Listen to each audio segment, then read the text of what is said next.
20세기 초 영국의 경제학자 윌리엄 베버리지는 가난은 국가의 책임이라고 말했습니다. 이는 국민이 가난이나 질병, 노후로부터 고통받지 않도록 국가가 책임져야 한다는 의미입니다. 이러한 복지국가의 이상적인 모델로 자주 언급되는 나라가 있습니다. 2020년 기준 노인 빈곤율 4.3%, 2024년 기준 세계에서 가장 행복한 나라 2위, 정부 부패인식 지수에서 10년간 1위의 자리를 지키고 있는 나라, 덴마크입니다.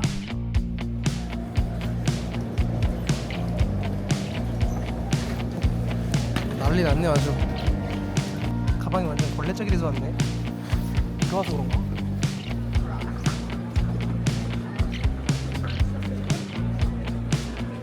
덴마크 사람들이 자기 나라들의 국기를 엄청 좋아한다고 합니다.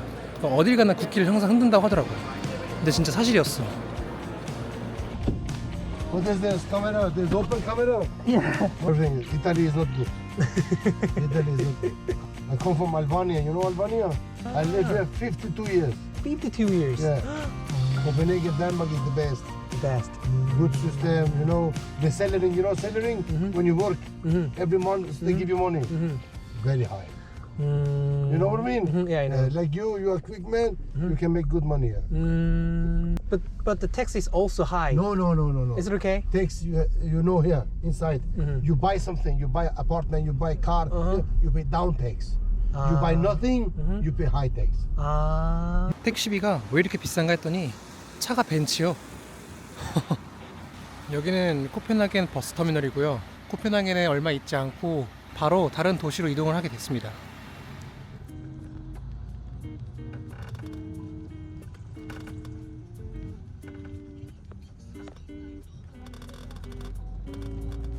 덴마크는 의무교육 기간 중 7학년까지는 점수를 매기는 어떠한 시험도 보지 않습니다. 그리고 8학년부터 시험을 보긴 하지만 이 또한 등수는 매기지 않습니다. 9학년에 치르는 졸업 자격 시험은 성적을 평가하기 위한 시험이 아니라 사회에 나가기 전 진로를 탐색하는 과정에 불과하다고 합니다. Are you sad, depressed, sick of life?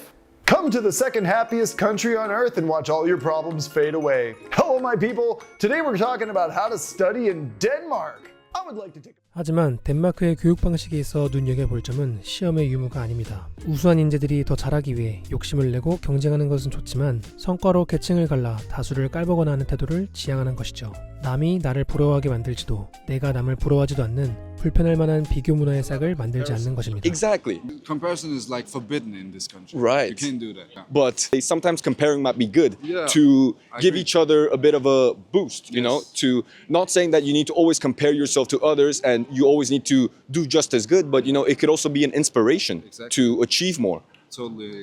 Totally agree. Like competition, it makes things a little bit more like, how do you say it, like more interesting. Right. Yeah. And it's interesting that you mentioned this this helping aspect, because that's also something that we've definitely noticed here, is that I guess you all want to do good together as a whole instead of having a bit of an individualistic mindset. And so yeah, what are your thoughts on that? I mean, it's very good. The taxes is not fun for anybody. Right. But the thing is, the results of it is just amazing.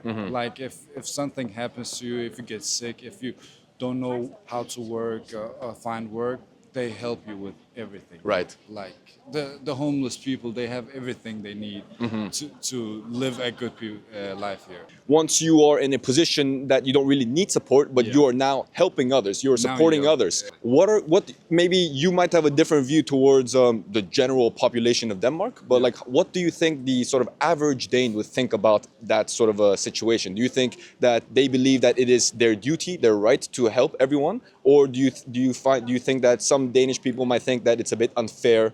I mean, we always have the left wings and the right wings in the political aspects. But, Right. but the thing is, like, people are very well disciplined, behaved, and they want to help others. I see. So, yeah, it's just something that we grew up with in school, that we have to help each other. Okay. Everybody have to go in, how do you say it, like in a group. No one's gonna get left out. I see. It's just a mentality that we have since school. Okay. Yeah. Well, that's very beautiful. And 덴마크의 사회는 1%의 우수한 인재보다 대다수의 평범한 사람들을 우선시합니다. 우열을 가리는 경쟁의 성과보다 더불어 사는 공동체 의식을 더 중요시하며 사회 전체의 수준을 향상시키는 것을 추구합니다. 그중 이러한 가치관을 가장 잘 나타내는 북유럽의 개념이 있는데 다른 방송에서 보고 진짜 충격 먹었던 게 있는데 We have something in Sweden called jantelagen, the law of jante. Alltså jantalagen? Jantelagen. And it's a real thing. It's the law of jante, and it basically means don't think you're special. It's more like of a code of conduct.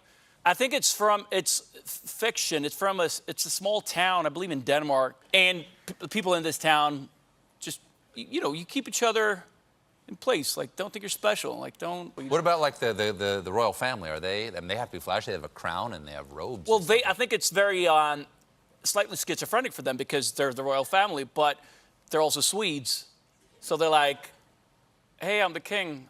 Sorry." Like, 한번 읽어보겠습니다.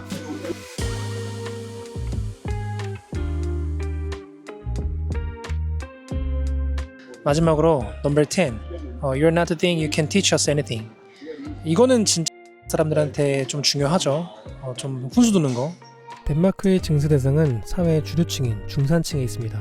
다수가 소수를 돕는 것이 원칙이죠. 덴마크는 소득세 최고세율이 55.9%로 살인적인 세금으로 유명합니다. 또한 물품을 구매할 때 부과되는 부가세는 25%로 한국의 1.5배에 해당되며 각종 보장세를 더하면 실제로 국가에 납부하는 세금은 상당합니다. 하지만 놀랍게도 덴마크의 대다수 국민들은 이러한 살인적인 조세 정책에 반발심을 전혀 갖지 않습니다.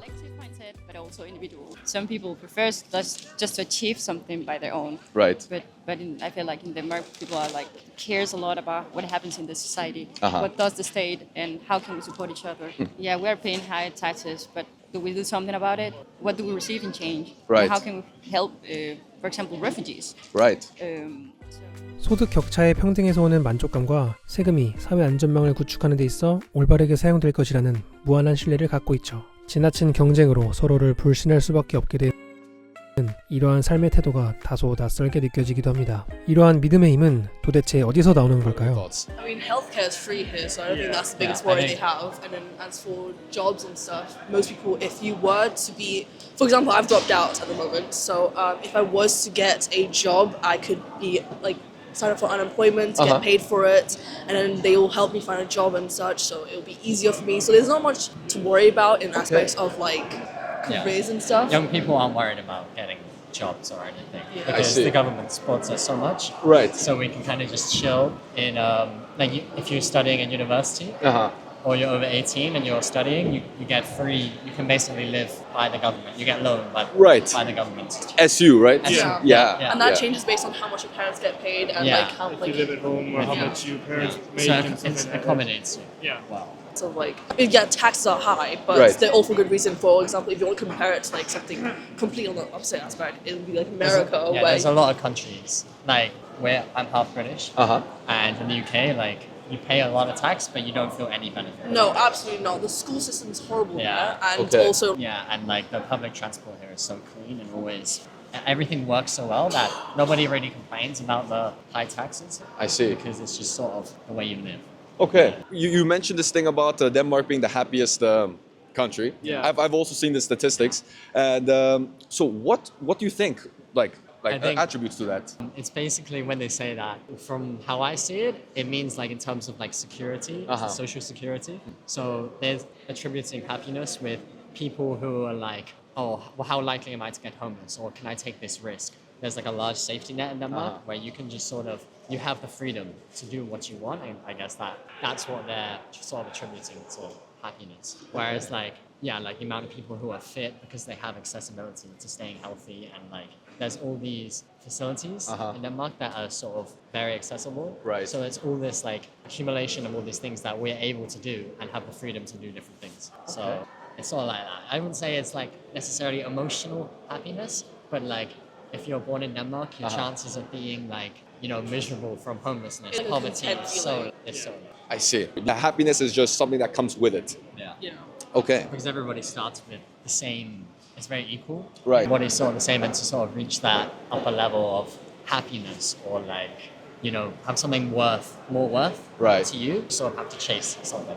Okay. Very interesting. All right. Well, yeah, I think that's good enough. People is where